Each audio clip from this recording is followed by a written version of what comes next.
ఒక ఆవిడ పేరు తులసి చందు. ఆవిడ రీసెంట్గా పార్టుల మీద పార్టులు తీస్తూ వీడియోలు చేస్తూ చంద్రబాబు నాయుడు గారు కూటమి ప్రభుత్వం ప్రజలకు అన్యాయం చేస్తుంది, వైజాగ్ స్టీల్ ప్లాంట్ ద్వారా అవినీతి జరగబోతుంది అని ఆవిడ బల్ల గుద్ది మరీ చెప్తుంది. అయితే ఖచ్చితంగా దీని గురించి నేను విశ్లేషణ ఇవ్వాలి, అది నా బాధ్యత కాబట్టి నేను ఈ వీడియో చేస్తున్నాను. అయితే ఫస్ట్ పాయింట్ అండి, వాళ్ళు అడిగిన పాయింట్లకి నేను సమాధానం ఇస్తున్నాను. అదాని గంగవరం పోర్టు ఎక్స్పాన్షన్కి, ఆ పోర్టుకి మరో 4000 ఎకరాల స్థలం కావాలి. దాన్ని సేకరించాలి అంటే పక్కనే ఉండేటువంటి విశాఖ స్టీల్ ప్లాంట్లోంచి ఆ స్థలం సెంట్రల్ గవర్నమెంట్ రాష్ట్ర ప్రభుత్వం రెండు కూడా మాట్లాడుకొని అదాని గంగవరం పోర్టుకి అప్పచెప్పబోతున్నాయి, అంటే దాన్ని ప్రైవేటీకరణ చెయ్యబోతున్నాయి అనేటువంటి మాట ఇక్కడ ఆవిడ చెప్పడం జరిగింది.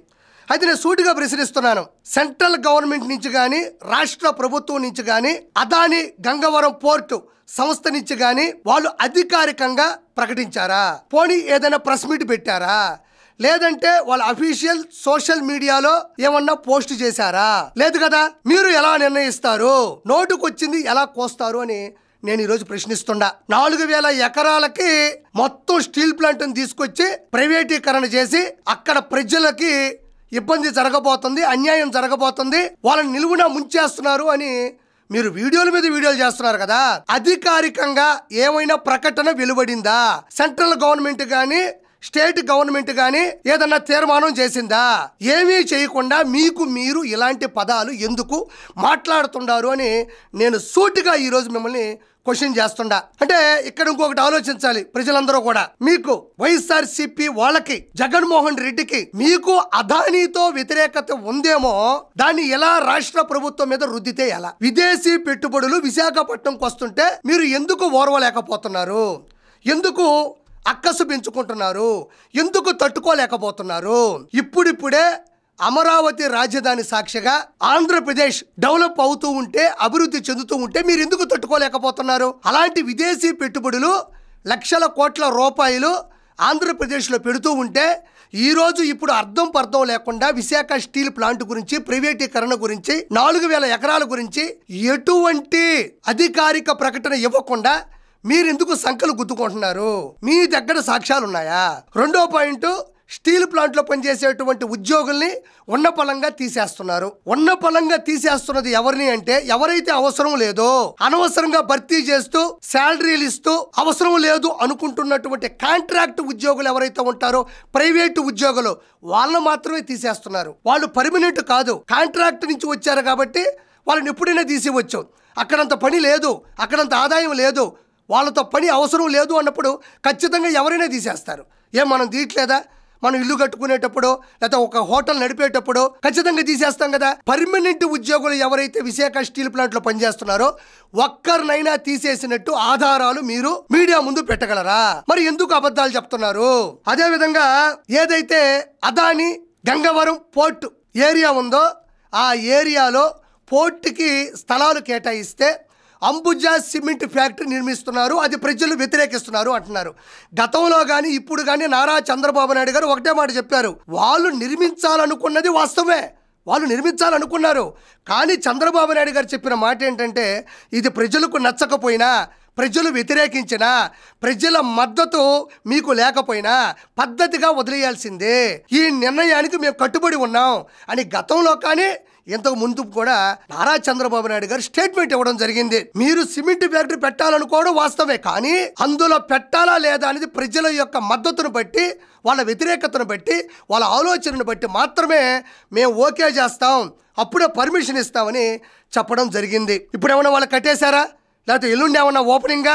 ఎలాంటి సాక్ష్య ఆధారాలు లేకుండా కేవలం సాక్షి పత్రికలో వచ్చే వాటిని ఆధారాలుగా తీసుకొని మీలాంటి సోషల్ మీడియా వాళ్ళు ఎదురుగా కెమెరా, చేతిలో మైక్, అకౌంట్లో అమౌంట్, ఏది పడితే అది మాట్లాడుతున్నారంటే మీరు ప్రజలని తప్పుదోవ పట్టడం కాదా? విష ప్రచారం చేయడం కాదా? విష ప్రయోగం కాదా?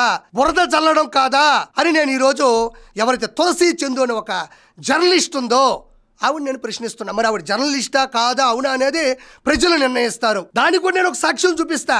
ఈవిడ ఎలా గారడీ చేస్తుంది, ఈవిడ ఎలా అబద్ధాలు చెప్తుంది, జనాలని ఎలా రేకెత్తింపజేస్తుంది, జనాలను ఎలా రెచ్చగొడుతుంది, లేనిపోని మేటను తీసుకొచ్చి ఎలా రుద్దుతుంది, మళ్ళీ ఆ విఎఫ్ఎక్స్లు ఆ సౌండ్లు మామూలు కూడా వీడియో చేస్తే వెనకంతా జుబ్ జుబ్ జుబ్ జుబ్ హూ హే మొత్తం వచ్చేస్తుంటుంది ఆవిడ. మామూలు పేపర్ కట్టింగ్లు ఉంటాయి. ఒకే ఒక్క ఆధారంతో నేను మొత్తం బయట పెడతా, మీరు చూద్దరు. అయితే ఇప్పుడు నారా చంద్రబాబు నాయుడు గారు విశాఖ స్టీల్ ప్లాంట్ని ప్రైవేటీకరణ చేస్తున్నారు అని ఈ తులసి చందు కావచ్చు, మిగతా వాళ్ళు కూడా నానా రకాలుగా పుకార్లు చేస్తున్నారు.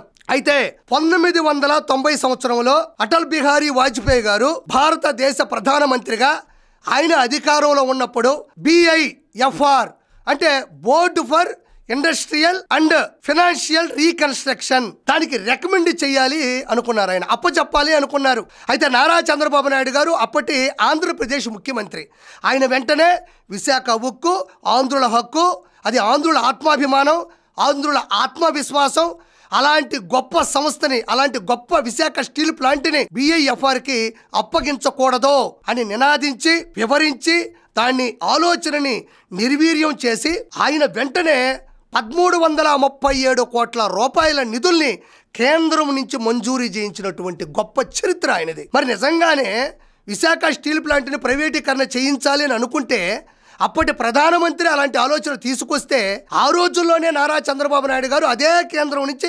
1337 కోట్ల రూపాయలని స్టీల్ ప్లాంట్కి మంజూరు చేయించినటువంటి చరిత్ర. మీరు వెనక్కి వెళ్ళండి, ఎతుక్కోండి, అప్పటి చరిత్ర ఏది మాసిపోదుగా, మీరు ఎదిగితే దొరికిపోద్ది. నేను చెప్పేది కాదు కదా ఇది.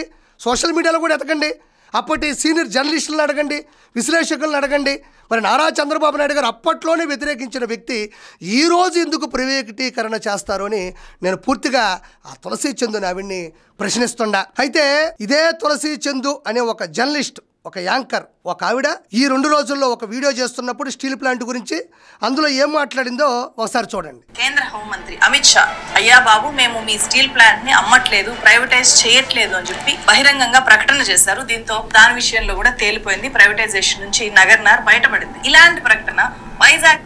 అయితే ఆవిడ ఏమంటుందంటే స్వయాన అమిత్ షా గారే అయ్యా మీ స్టీల్ ప్లాంట్ని ప్రైవేటీకరణ చేయట్లేదు అని చెప్పాడు, అది సద్దుమణిగింది. కాబట్టి ఇలాంటి ప్రకటనే ఆంధ్రప్రదేశ్లో ఎందుకు రాలేదు అంటే సెంట్రల్ గవర్నమెంట్ నుంచి స్వయాన అమిత్ షా గారు ఆ స్టేట్మెంట్ ఇచ్చి దాన్ని సద్దుమణిగించి స్టీల్ ప్లాంట్ని ప్రైవేటీకరణ చేయకుండా ఆపినప్పుడు ఆంధ్రప్రదేశ్లో ఇలాంటిది ఎందుకు జరగట్లేదు అని ఆవిడ చెప్తుంది. దానికి ముందు నేనేం చెప్తున్నానంటే సెంట్రల్ మినిస్టర్ భారీ పరిశ్రమల మరియు ఉక్కు శాఖ మంత్రి హెచ్డి కుమారస్వామి గారు ఆయన జూలై 11, 2024, జనవరి 30, 2025 ఇదే విశాఖ స్టీల్ ప్లాంట్కు వచ్చి ఆయన సందర్శించారు, పర్యటించారు.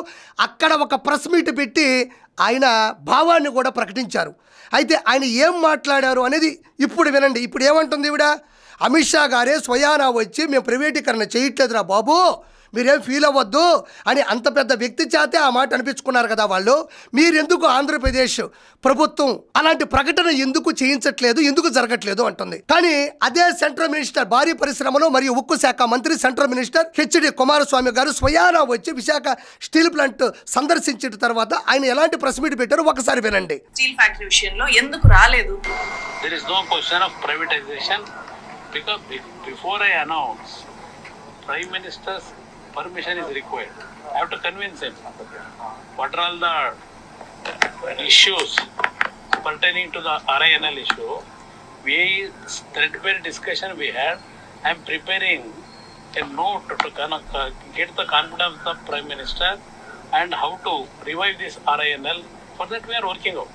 అయితే ఇక్కడ మీరు విన్నారు, కుమారస్వామి గారే పత్రికా విలేకరులు సోషల్ మీడియా మొత్తం అక్కడ గుమ్మికూడి ప్రశ్నించినప్పుడు ఆయన చెప్పిన విధానం, ఆయన చెప్పినటువంటి మ్యాటర్ ఏంటంటే మేము భారత ప్రధానమంత్రి నరేంద్ర మోదీ గారితో డిస్కషన్ చేశాం, ఇది ప్రైవేటీకరణ జరగదు, ఆయనతో మాట్లాడిన తర్వాత ఆయన పర్మిషన్ తీసుకున్న తర్వాతే నేను పూర్తి స్థాయిలో ఇక్కడ మీకు చెప్తున్నాను, ఇది ఎప్పటికీ కూడా ప్రైవేటీకరణ జరగదు. కానీ స్టీల్ ప్లాంట్ లో ఎలాంటి లోపాలు ఉన్నాయి, ఎలాంటి ఇబ్బందులు ఉన్నాయి, ఎందుకు అది లాస్ వస్తుంది, ఎలాంటి అభివృద్ధి జరగాలి, ఎలాంటి పరిస్థితులు సానుకూలంగా మార్చుకోవాలనే వాటి మీద మేము ఖచ్చితంగా చర్యలు చేపడతామని కుమారస్వామి గారు విశాఖ స్టీల్ ప్లాంట్ని సందర్శించిన తర్వాత పెట్టినటువంటి ప్రెస్ మీట్లో ఆయన భావ ప్రకటన అది. ఇదే తులసి చంద్ అంటుంది, ఆంధ్రప్రదేశ్లో మీరు ఎందుకు అలాంటి స్టేట్మెంట్ చెప్పించలేకపోయారు, ఇది ఎప్పుడు జరిగింది? ఇది తులసి చంద్ అనే ఒక ఆవిడ చేసినటువంటి వీడియోలు ఈ 15 రోజుల లోపే జరిగాయి. కానీ ఇది ఎప్పుడు జరిగింది?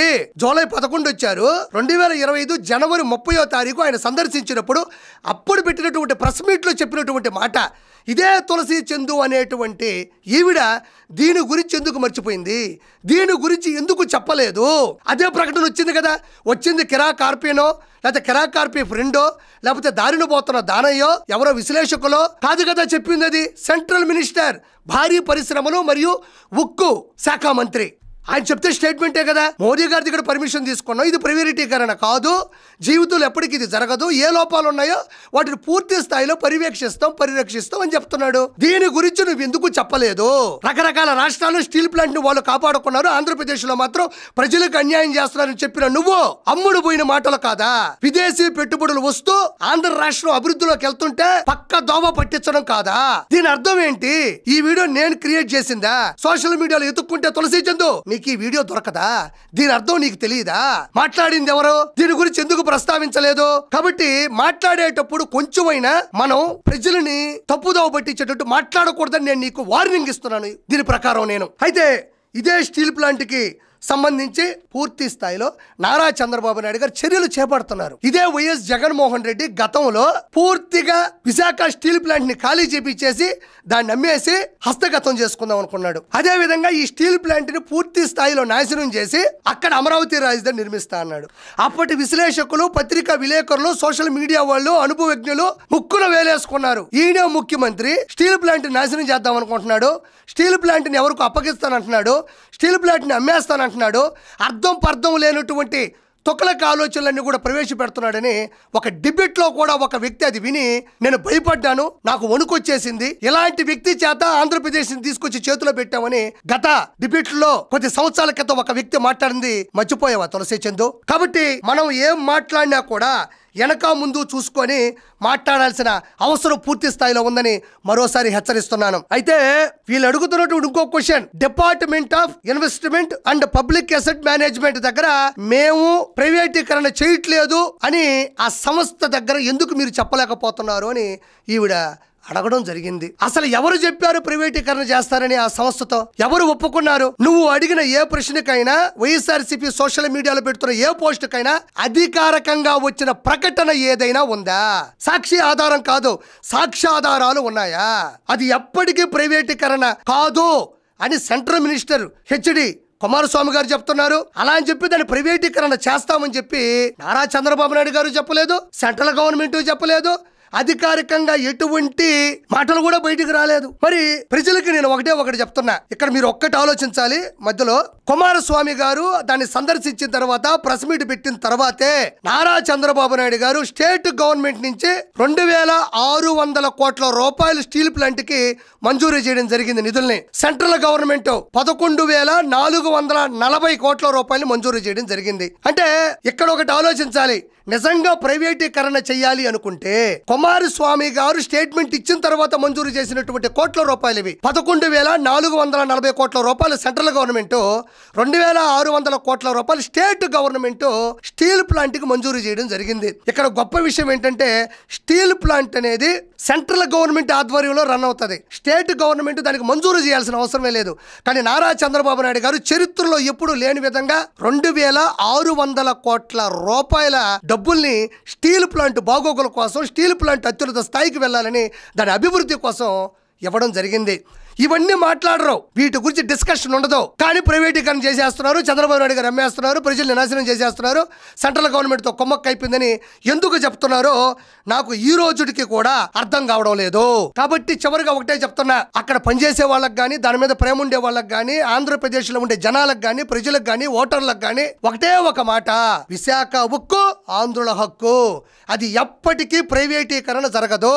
కాబట్టి ఎవరైనా ఉద్యోగాలు తీసేశారంటే వాళ్ళు ప్రైవేటు పరంగా వచ్చిన వాళ్ళు, కాంట్రాక్ట్ పరంగా వచ్చిన వాళ్ళు తప్ప పర్మనెంట్ గా ఉన్న ఏ వ్యక్తిని కానీ పక్కన పెట్టినటువంటి దాఖలాలు కానీ దానికి సాక్ష్యాలు కూడా లేవు. కాబట్టి దయచేసి ప్రజలారా, మన ఆంధ్రప్రదేశ్ అభివృద్ధికి, ప్రగతి పదంలో ముందుకెళ్తుంటే తట్టుకోలేనటువంటి వీళ్ళు, ఇలాంటి సోషల్ మీడియాలో వైఎస్ఆర్సీపీకి అమ్ముడుపోయిన వీళ్ళు, డబ్బులు తీసుకొని అమ్ముడుపోయిన వీళ్ళు ఇలాంటి రకరకాల చేష్టాలు, రకరకాల ముసుగుల్లో బతుకుతూ ఉన్నారు. కాబట్టి ఈ మాటలు నేను చెప్పింది వాస్తవం. కాబట్టి విశాఖ ఉక్కు ఆంధ్రుల హక్కు.